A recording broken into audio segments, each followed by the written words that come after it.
நாம் தமிழர் கட்சி தொடங்கும் போது இருந்தவர்கள் யாருமே தொடர்ந்து இருந்ததே கிடையாது. ஒவ்வொரு பேட்சா வெளியேறிக்கிட்டே இருக்கிறாங்க.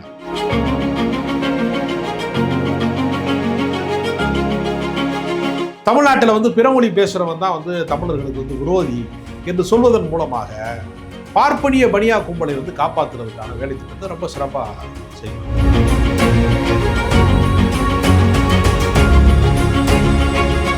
தெலுங்கர்களை இந்த மாதிரி இங்க தமிழ்நாட்டுக்குள்ள வந்துட்டு அவங்க எல்லாம் தமிழின தலைவர் ஆகிறாங்கன்னு கஸ்தூரி பேசுறாங்க இல்லையா, அது யாருடைய கருத்து?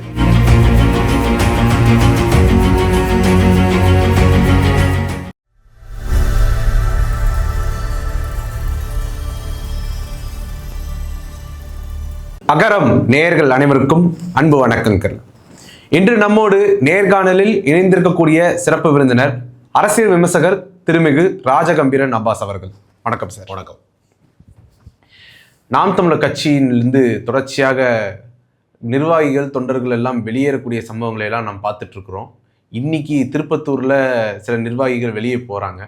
தொடர்ச்சியாக நாம் தமிழர் கட்சியில நிர்வாகிகள் வெளியே போறது, அந்த கட்சி பலவீனப்படுத்தப்படுறதை நீங்க எப்படி பாக்குறீங்க?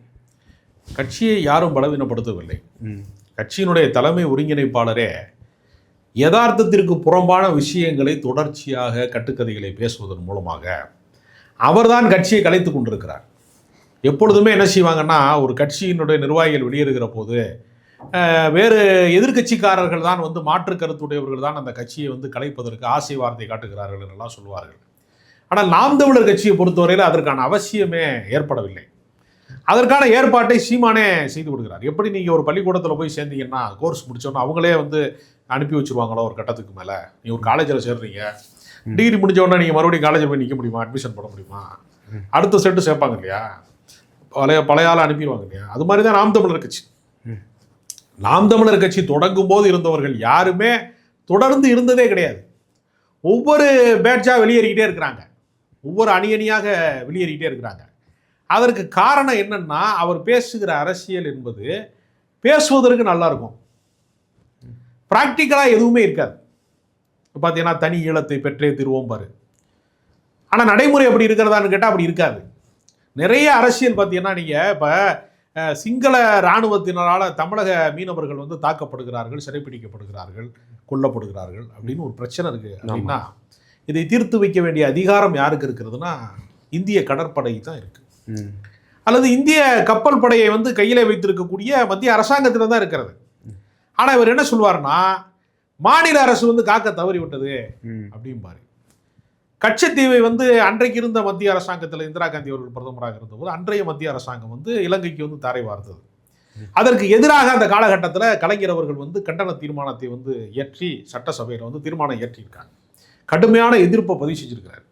ஆனால் கச்சத்தீவை திமுக தாரை வார்த்து விட்டது அப்படின்னு பேசுவாங்க. இதெல்லாம் ஒரு தந்திரமான நடவடிக்கை. இது எப்படின்னா, உண்மையான எதிரி யாரோ, யார் அதிகாரத்தை குவித்து வைத்திருக்கிறார்களோ அவர்களை தப்ப விடுவதற்காக ஒரு பொய்யான எதிரியை கட்டமைப்பது தான் நாம் தமிழர் கட்சியுடைய அரசியல். உதாரணத்துக்கு என்ன செய்வாங்கன்னா, ஆதிக்கத்தை நிலைநிறுத்துகிறவர்கள் யார், உயர்சாதி ஆதிக்கத்தை நிலைநிறுத்துகிறவர்கள் யார் அப்படிங்கிறத அவங்கள மட்டும் விட்டுருவாங்க. விட்டுட்டு தெலுங்கர்களுக்கு நமக்கு போர் நடக்கிறது, தமிழ்நாட்டில் பிறமொழி பேசுகிறவன் தான் தமிழர்களுக்கு விரோதி என்று சொல்வதன் மூலமாக பார்ப்பனிய பனியா கும்பலை காப்பாற்றுறதுக்கான வேலை திட்டத்தை ரொம்ப சிறப்பாக செய்வாங்க. அதனால் இவருடைய அரசியல் என்பது ஒரு போலி தமிழ் தேசிய அரசியல் அவர் செய்கிறாரு. அதை கண்டுகொள்கிறவர்கள், உண்மையை தெரிந்து கொண்டவர்கள் நாம் தமிழர் கட்சி விட்டு வெளியேறாங்க. அப்போ அவங்களாவே வெளியே போயிருக்கிறாங்க. வேற வழி இல்லைல்ல. நீங்கள் ஒரு உணவு, தவறான உணவு சாப்பிட்டீங்க அப்படின்னா என்ன ஆகும் உங்களுக்கு? அது உங்களுக்கு உடம்பே ஏற்றுக்கொள்ளாது. அது மாதிரி தான் இது. சமீபத்தில் ஹெச் ராஜாவுக்கு ஓராண்டு சிறை தண்டனை அப்படிங்கிறது நீதிமன்றத்தினால வழங்கப்பட்டிருக்கிறத நம்ம பார்க்குறோம், உயர் நீதிமன்றத்தினால.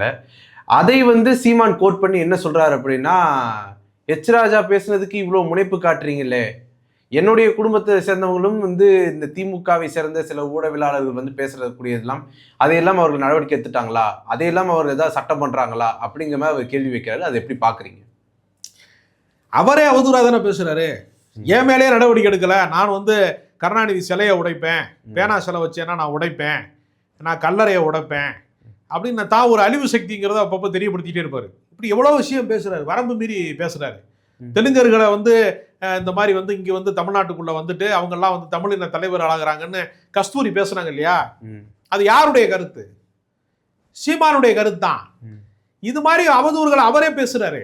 அப்ப அவர் என்ன நினைக்கிறாருன்னா, அவதூறு பேசுற என்னையெல்லாம் விட்டுட்டு ராஜா மேல மட்டும் 6 மாசம் தண்டனை, அப்ப பங்காளியை வந்து பாதுகாக்கணுங்கிற ஒரு முடிவுல அவர் இருக்காரு. இல்ல, நமக்கு என்ன தோணுதுன்னா, தொடர்ச்சியாக பாஜக எப்போதெல்லாம் ஒரு சிக்கலை எதிர்கொள்கின்றதோ அப்போதெல்லாம் ஏதோ ஒரு ஆபத் பாந்தவன் போல சீமான் வருகிறார் அப்படின்ற ஒரு விமர்சனங்கள் தொடர்ச்சியா எழுதே. அதை எப்படி பாக்குறீங்க நீங்க? பாஜக வந்து தலைவாசலில் செய்ய முடியாத அரசியலை கொள்ளைவாசலில் நிகழ்த்துவதற்காக உருவாக்கப்பட்ட கட்சி தான் நாம் தமிழர் கட்சி. நாம் தமிழர் கட்சியை பொறுத்தவரையில பாஜகவிற்கு மத வெறுப்பு அரசியல், சிறுபான்மை மக்களை வந்து விரோதிகளாக கட்டமைக்கிற ஒரு மத வெறுப்பு அரசியலை வந்து பாஜக செய்கிறது என்றால், மொழி சிறுபான்மை மக்களாக இருக்கக்கூடிய தெலுங்கு பேசுகிறவர்களை, உருது பேசுகிறவர்களை, சௌராஷ்டிரா மொழி பேசுகிறவர்களை, கன்னடம் பேசுகிறவர்களை, தமிழ்நாட்டிலே இருக்கிற பிற மொழி பேசுகிறவர்களை எல்லாம் எதிரிகளாக கட்டமைக்கிற வேலை. இது ரெண்டுமே வெறுப்பு அரசியல். ஒன்று மொழியின் பெயரால் வெறுப்பு அரசியல், இன்னொன்று மதத்தின் பெயரால் வெறுப்பு அரசியல். இப்படி 2 வகையாகத்தான் அவங்க அரசியல் செய்கிறாங்க. இப்போ நாம் தமிழர் கட்சியிலேருந்து காளியம்மாள் அவர்கள் மேடையில் பேசினதெல்லாம் நம்ம பார்த்தோம். சீமானுக்கு எதிராக அவரே மேடையில் பேசிட்டாரு, அந்த இடத்துல சீமான் எக்ஸ்போஸ் ஆயிட்டாரு அப்படிங்கிற மாதிரி பார்த்தோம். அதாவது அவருடைய மாவீரர் நாள் உரையில் வெறும் 10 நிமிஷ சந்திப்பு அப்படிங்கிறது ஒரு மிகப்பெரிய தாக்கத்தையும் மாற்றத்தையும் ஏற்படுத்தி இருக்குது அப்படின்னு காளியம்மாள் பேசினது வந்து மிகப்பெரிய சர்ச்சையாக மாறிச்சு. அதான் அதை வந்து எப்படி பார்க்குறீங்க? உண்மையிலேயே அவர் அவ்வளவுதானே சந்தித்தார். அவரு திரைப்படத்துறை சார்ந்தவர் என்கிற முறையில தான் அவர் அழைக்கப்பட்டார். அவர் வந்து தலைவரை சந்திச்சு அவரோட ஆமக்கறி சாப்பிட்டேன், AK-74 சுட்டேன் அப்படின்னு சொன்னதெல்லாம், அதெல்லாம் வந்து தொண்டர்களை உற்சாகப்படுத்துவதற்காக சொன்ன பொய்யான கதைகள், கட்டுக்கதைகள். அவர் பேசுவதில் 99% அவர் வந்து பொய்கள் தான் அவர் சொல்வார். அவர் எந்த அளவுக்கு பொய் சொல்வார்னா, மகாபாரத போர் நடந்த போது அந்த போர் வீரர்களுக்கெல்லாம் சோறாக்கி போட்டது யாரா தெரியுமாடா? நம்ம தமிழர்கள் தான்டா அப்படின்னு ஒரு மீட்டிங்ல பேசுறாரு. மகாபாரத போரே ஒரு கற்பனை புராண கதை, அதுக்குள்ள புகுந்து தமிழர்கள் சோறாக்கி போட்டாங்க. அப்ப எல்லா நேரமுமே சீமானுக்கு சோத்தை பத்தி தான் கவலை. எங்கே போனாலும் நீங்க பாத்தீங்கன்னா, இல்லை ஏதோ இனப்பெருமைக்காக ஏதாவது ஒரு விஷயம் சொல்லியிருக்கலாம் இல்லைங்களா? இனப்பெருமைக்குன்னு வந்து சொல்ல வேண்டிய விஷயம் வந்து இதுவா இனப்பெருமைக்குரியது? முதல்ல இனப்பெருமை பேசுவதே தவறானது. அடிப்படையில் வந்து என்னன்னா, இப்ப உதாரணத்துக்கு சொல்றேன், புறநானூற்று வீரம் எப்படிப்பட்டது தெரியுமா அப்படின்னு சில பேர் பேசுவான். உண்மை என்ன? மதுரைக்காரன் பூரா சேர்ந்து போய் தஞ்சாவூர்காரன் அடிச்சிருக்காங்க, சோழ பேரரசர். தஞ்சாவூர்காரன் பூரா கிளம்பி போய் கோயம்புத்தூர்காரன் அடிச்சிருக்கிறாங்க. சிந்தப்பட்ட ரத்தம் தமிழர்களின் ரத்தம். நடந்தது பங்காளி சண்டை, கேங் வார் நடந்திருக்கு. இப்போ என்ன செய்வான்? திடீர்னு போய் படையெடுத்து போய் இரவா படையெடுத்துட்டு போய் அவனுடைய அந்த சோழ பேரரசுல அல்லது கேரளா, இன்றைக்கு கேரளாவாக இருக்கக்கூடிய அந்த சேர பேரரசுல இருந்து கூடியதெல்லாம் என்ன செய்வான்? ஆடு மாடையெல்லாம் ஓட்டி கொண்டு வந்துருவான். அவ்வளவுதானே? சிந்தப்பட்ட தமிழர்களின் ரத்தம். இது புரியாம என்ன சொல்றாங்க கொஞ்சம் பேரு, புறநானூற்று வீரம் எப்படிப்பட்டது தெரியுமா? இதாண்டா பங்காளி சண்டை, வாக்கியத்தாரர் அடிச்சு சாகுறாங்க. இல்ல, 2 பேருமே ஒரே மொழி பேசுறவன் தானே. அப்ப காலங்காலமாக போர்கள் நடந்திருக்கு. அதுல பெருமைக்குரியது எதுவுமே கிடையாது. இப்படியெல்லாம் சொல்லி உசுப்பேத்துறது மூலமாக எப்படி இந்த சாதி வெறியர்கள் வந்து உசுப்பேத்துவான்?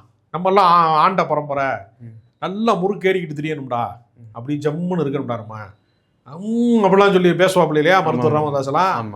அப்படி இந்த உசுப்பேத்துற வேலை இருக்குல்ல, அவர் மகனை நல்லா டாக்டருக்கு படிக்க வச்சு மத்திய மந்திரி ஆக்கி ராஜ்யசபாக்கு அனுப்பி அழகு பாக்குறாப்புல. இங்க சாதாரணமா படிப்பறிவு இல்லாம கிடக்காம பாரு, ஏழை வாழையா கிடக்கிறான் பாரு. அவனை என்ன சொல்றாப்புல, டேய் நம்மளாம் சத்திரியன்டா, முறுக்கு ஏறணும்டா அப்படின்னு சொல்றாங்க. இல்ல அப்படின்னா என்ன அர்த்தம்னா, நீலாம் ரவுடியா திரி, நான் சொத்து சேர்த்துக்கிறேங்கிறதா, நான் படிச்சு சொத்து சேர்த்துக்கிறேன், நான் வந்து அந்தஸ்துல வாழ்ந்துக்கிறேன், நான் டாக்டர் ஆறேன், நீ ரவுடியாரு, நீ பெரிய வீரன் சூரியன் சொல்லிக்கிட்டு இந்த மாதிரி ஒரு கும்பலை உருவாக்குறாங்க இல்லையா? அதே தான் இவர் தமிழ் தேசியத்தின் பேரால என்ன பண்றாருன்னா, அவர் பேசுறது தமிழ் தேசியமும் கிடையாது, தமிழ் தேசியத்தின் பேரால ஒரு வலதுசாரி கூட்டத்தை உருவாக்குறாரு. அதனாலதான் அவர் எப்பவுமே என்ன செய்வார்னா, நடைமுறைக்கு எதெல்லாம் பொருந்தாதோ அந்த பொய்களை அவர் வந்து தொடர்ந்து பேசுவார். ஸோ இப்படி கொஞ்சம் கொஞ்சமாக கட்சியிலேருந்து பல பேர் வெளியேறிக்கிட்டு இருக்கிறாங்க.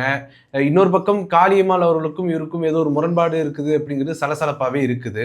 அப்போ 2026 சீமானுடைய அரசியல் எதிர்காலம் எப்படிப்பட்டதாக இருக்கும்னு நினைக்கிறேன்? சீமானுக்கு வந்து ஜனநாயகத்திலே வெல்ல வேண்டும், தேர்தல் அரசியலிலே வெல்ல வேண்டும், சட்டமன்ற உறுப்பினராக வேண்டும், நாடாளுமன்ற இந்த மாதிரி விருப்பங்களே கிடையாது.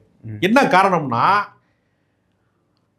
ஒருவேளை நம்ம சட்டமன்ற உறுப்பினர் ஆகும்போது நம்ம கூட இருக்கிறவனும் எம்எல்ஏ ஆயிடக்கூடாது, இரண்டாம் கட்ட தலைவர்கள் உருவாகிவிடக்கூடாது என்று அவர் கருதுறாரு. அதனால அவர் என்ன செய்யறாருன்னா, கடைசி வரைக்கும் நான் தனித்து தான் போட்டி அப்படின்னா, மிகப்பெரிய அதிமுக திமுக போன்று 30% வாக்கு வங்கி இருக்கக்கூடிய பெரிய அரசியல் கட்சிகளை தனித்து போட்டியிடுறது நடைமுறையில் கிடையாது. இவர் என்ன செய்யறாருன்னா, நான் தனித்து தான் போட்டியிடுவேங்கிறார். நான் என்ன கேட்கிறேன்னா, இவருடைய அரசியல் இருக்கு இல்லையா, தமிழ் தேசிய அரசியல், ஈழ அரசியல் பேசுறாங்கல்ல, அப்படி பேசக்கூடிய பிற அமைப்புகள் தமிழ்நாட்டில் இருக்கா இல்லையா? இப்போ மே 17 இயக்கம் இருக்கிறது. வேல்முருகனுடைய அமைப்பு வந்து அதை வந்து முழுக்க முழுக்க ஈழ அரசியல் பேசுறாங்க. திருமாவளவன் ஈழ அரசியல் பேசுறாங்க. இப்படி பல பேர் இந்த கருத்தோடு இருக்கிறவர்கள் பல பேர் இருக்காங்கல்ல. ஈழத்தமிழர்களுக்கான உரிமைகளை நிலைநாட்ட வேண்டும் என்று பேசக்கூடிய அரசியல்ல யாரோடாவது ஒருங்கிணைந்து தேர்தலை சந்திக்க வேணாம், போராட்ட களத்தை சந்தித்திருக்கிறாரா? நாம் தமிழர் கட்சி மேடையில என்றைக்காவது ஈழ அரசியல் ஆதரவாளர்கள் என்று சொல்லக்கூடியவர்கள்ல ஒரு திருமுருகன் காந்தியோ, ஒரு KM ஷரீஃபோ, அல்லது வந்து வேற பண்ருட்டி வேல்முருகனோ யாராவது ஒருத்தங்க கடந்த காலங்களில் உரையாற்றி இருக்கிற வழக்கம் இருக்கிறதா? இல்லை. என்ன காரணம்? அவர் கொஞ்சம் தனித்துவமா இருக்கும்னு நினைக்கலாம் இல்லைங்களா? அது தனித்துவம் இல்லை. நீங்க கோவிட் வந்தவன் வந்து தனியா இருக்கலாம், அரசியல் இருக்கிற ஒருத்தன் தனியா இருக்கிறோம்னு சொல்றது இருக்கு இல்லையா? சிந்திப்பவர்கள் தனியா இருக்கிறதுங்கிறது வேற. ஜனநாயகம் என்பது என்ன? எண்ணிக்கை தானே. ஒரு வேட்பாளர் இத்தனை சதவீதம் வெற்றி பெற்றுட்டாரு அப்படின்னு சொல்றது என்ன? 1,00,000 ஓட்டு கூடுதலா வாங்கியிருக்கிறாரு, முன்னிலை வைக்கிறாரு, அதான அரசியல். நான் தனியாக போய் நிற்கிறேன்னா அது என்ன வகையான அரசியல்? அப்போ அவருடைய நோக்கம் வந்து ஜனநாயக பண்பே கிடையாது. இதன் பெயரால் அவர் வந்து ஒரு தேர்தல் நிதி, திரள் நிதியை வசூல் செய்து கொண்டு ஒரு வசதியான சொகுசான வாழ்க்கைக்கு தன்னை வந்து பழக்கப்படுத்தி கொண்டாரே தவிர, உண்மையிலேயே அவருக்கு வந்து அதனுடைய நோக்கம் இருந்திருந்தால் ஒத்த கருத்துடையவர்கள், ஒரே கருத்துடையவர்களை ஒரு குடையின் கீழே ஒன்றிணைக்கிற வேலை திட்டத்தை அவர் என்றைக்கா செய்திருப்பாரு. அவர் உண்மையான தமிழ் தேசிய கட்டமைப்பை உருவாக்க விரும்பி இருந்தால் பல பேருடைய இணக்கமான ஒரு சூழ்நிலையை உருவாக்கியிருப்பார். அவர் அதை விரும்பலை. போலியாக அவர் என்ன செய்கிறார்னா, திராவிடத்தை வீழ்த்துவேன், பெரியார் தான் நமக்கு எதிரி என்று சொல்வதன் மூலமாக பார்ப்பன அரசியலுக்கு, ஆதிக்க ஆரிய அரசியலுக்கு, பாஜகவுக்கு பாதை போட்டு தருகிற வேலையை தான் அவர் செய்கிறாரே தவிர உண்மையான அரசியலை சீமான் செய்ததில்லை. அதனால 2026 மட்டுமல்ல, எத்தனை முறை தேர்தல் நடந்தாலும் நாம் தமிழர் கட்சி வெல்ல போறது. ஓகே, உங்களுடைய நேரத்தை ஒதுக்கி எங்களோட கருத்துல பந்தமைக்கு நன்றி சார்.